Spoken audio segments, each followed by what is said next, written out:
के अपने आंगन में आए हैं तो यह हमारा सबका सौभाग्य है। विद्यार्थी के लिए उसका विश्वविद्यालय इतनी दूर दूर क्यों होना चाहिए? टाटा टोपे हो, टंट्या मामा हो, रानी अवंतीबाई हो, इनके गौरवशाली इतिहास को कौन भूल सकता है, जिन्होंने अंग्रेज के आगे नहीं दबे, किसी सत्ता के आगे नहीं दबे, लेकिन राष्ट्रभक्ति की मशाल को जलाए रखा। यही पहचान तो विद्यार्थी परिषद की है।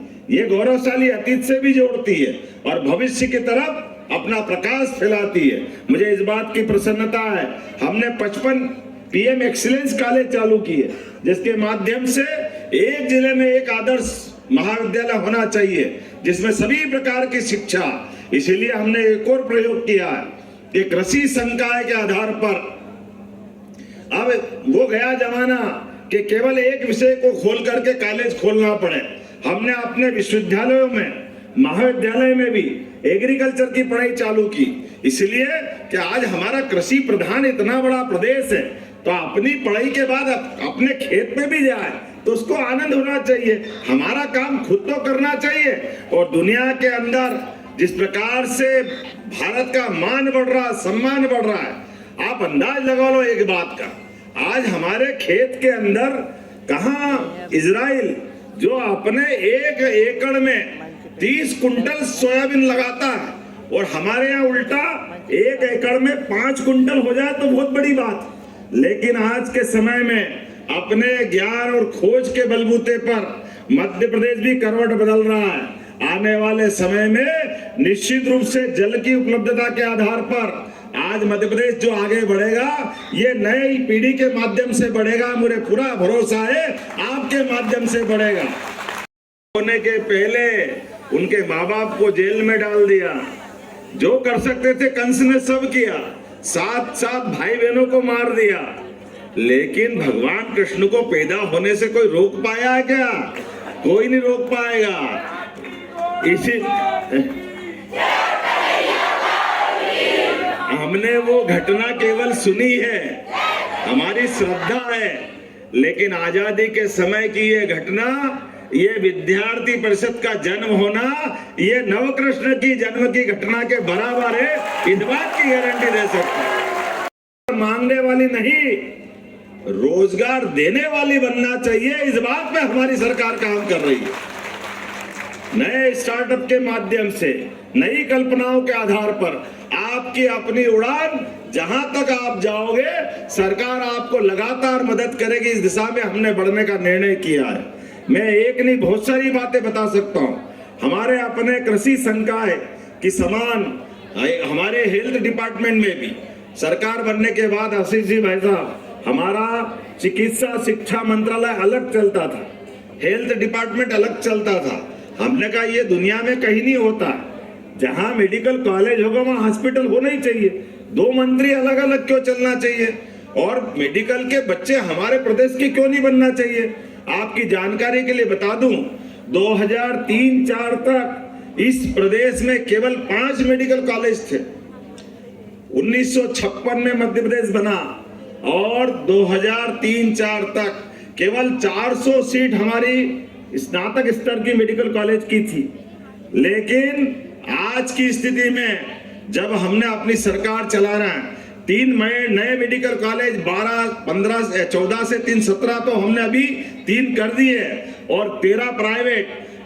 15 साल के अंदर हमारा जो अपनी विचारधारा के बलबूते पे गति बढ़ी, तो आज की स्थिति में 30 मेडिकल कॉलेज मध्य प्रदेश के अंदर है। ये हमारा प्रदेश है और 5000 मेडिकल के बच्चों की सीट हो गई है।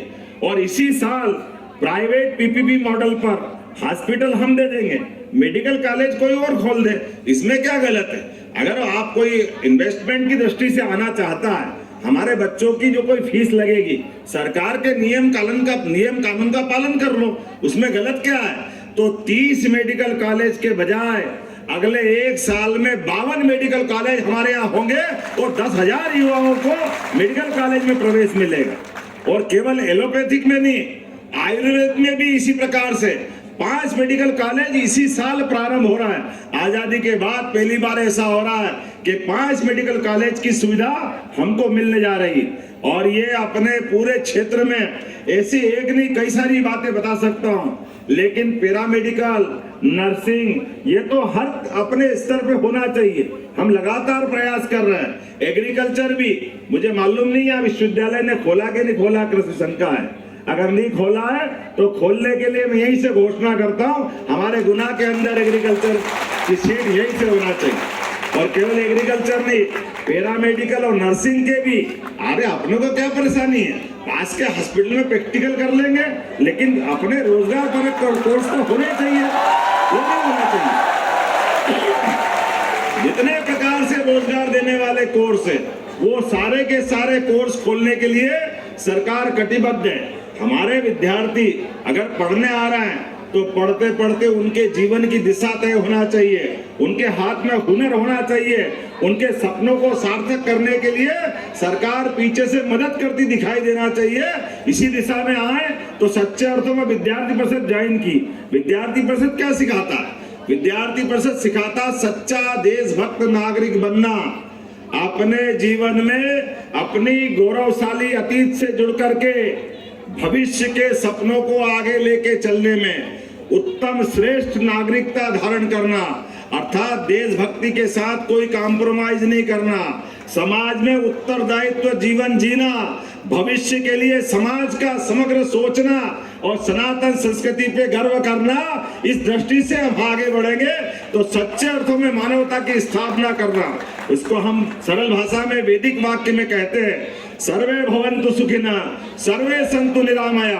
केवल ये घोषित वाक्य नहीं है, इस वाक्य पे पूरा जीवन गुजारे, ये सच्चे अर्थों में हमारे उत्तरदायित्व की भावना, अर्थात केवल किताबी ज्ञान नहीं, व्यावहारिक ज्ञान अर्जित करते करते विद्यार्थी इस देश और प्रदेश के साथ साथ विश्व का जवाबदार नागरिक बने, ये भावना के साथ हमारी विद्यार्थी परिषद काम करती है। मेरी अपनी ओर से परिषद के सारे मित्रों को कोटि से बधाई देता हूं और धन्यवाद देता हूं कि मुझे बुला करके आपने ये मौका दिया कि मेरे मित्रों से बात कर सकूं, आपने इशारा किया।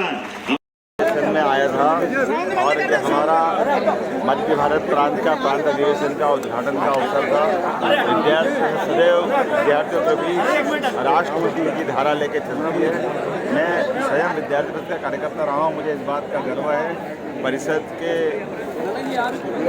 रीति के आधार पर राष्ट्रभक्त नागरिकों की बोध तैयार होती है। मेरी अपनी ओर से